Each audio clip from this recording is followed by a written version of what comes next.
दिल्ली में बीजेपी की सरकार बनने के बाद से मुख्यमंत्री रेखा गुप्ता और उनके मंत्री एक्शन मोड में कार्रवाई करते दिखाई दे रहे हैं। 24 मार्च से दिल्ली विधानसभा का सत्र भी शुरू हो गया है। विधानसभा में एक एक करके सीएजी रिपोर्ट पेश की जा रही है। साथ ही रेखा गुप्ता सरकार ने आम आदमी पार्टी के कार्यकाल में धांधली होने के आरोप लगा रही है। शराब और मोहल्ला क्लिनिक से जुड़ी सीएजी रिपोर्ट के बाद अब दिल्ली परिवहन निगम यानी कि डीटीसी से जुड़ी सीएजी रिपोर्ट विधानसभा में पेश की गई है। ऐसे में सवाल उठ रहे हैं कि डीटीसी को लेकर पेश हुई कैग रिपोर्ट में क्या खुलासे हुए हैं। क्या आम आदमी पार्टी ने डीटीसी में धांधली की है? आपको इस वीडियो में बताते हैं। दरअसल सीएजी रिपोर्ट में डीटीसी में कई खामियों का जिक्र किया गया है। रिपोर्ट में कहा गया है कि 2015 से लेकर 2023 के बीच बसों की संख्या कम हुई है। साथ ही किसी भी रूट पर डीटीसी को मुनाफा नहीं हुआ है। सीएजी रिपोर्ट के अनुसार पिछले 8 सालों के दौरान डीटीसी की करीब 400 बसें कम हुई हैं।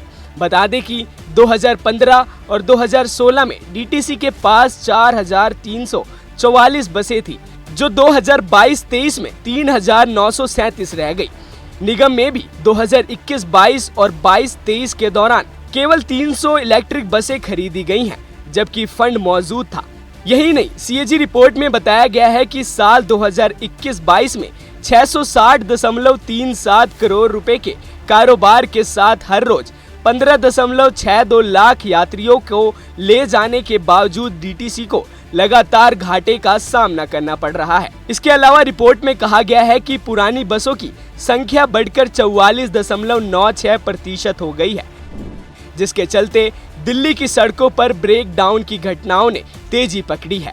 और तो और डीटीसी के खराब रूट प्लानिंग की वजह से पिछले 7 सालों के ऑडिट के दौरान 14,158.86 करोड़ रुपए का संचालन घटा है। सीएजी रिपोर्ट ने एक और चौंकाने वाला खुलासा किया है।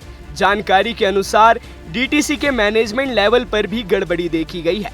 डीटीसी में स्टाफ की सही संख्या तय करने की कोई नीति नहीं बनाई गई, जिसके चलते ड्राइवर, टेक्नीशियन और दूसरे जरूरी पदों पर भारी कमी रही, जबकि कंडक्टरों की संख्या जरूरत से ज्यादा पाई गई है। रिपोर्ट में ये भी बताया गया है कि निगम की बसें हर रोज करीब 180 से 201 किलोमीटर ही चल सकी हैं, जबकि उन्हें 189 से 200 किलोमीटर तक चलना था। इसके अलावा बसों के बार बार खराब होने और रूट प्लानिंग में कमियों के चलते 2015 से 2022 के बीच डीटीसी को करीब 680.60 करोड़ रुपए का राजस्व घाटा हुआ है। बताते चलें कि दिल्ली सरकार के बजट सत्र की शुरुआत हो चुकी है और 25 मार्च को मुख्यमंत्री रेखा गुप्ता विधानसभा में बजट पेश करेंगी। ये सत्र 28 मार्च तक चलेगा।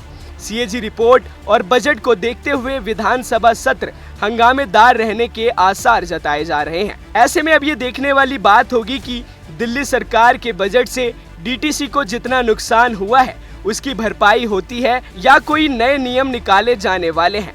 इस पर आपका क्या सोचना है, हमें कमेंट बॉक्स में जरूर बताएं।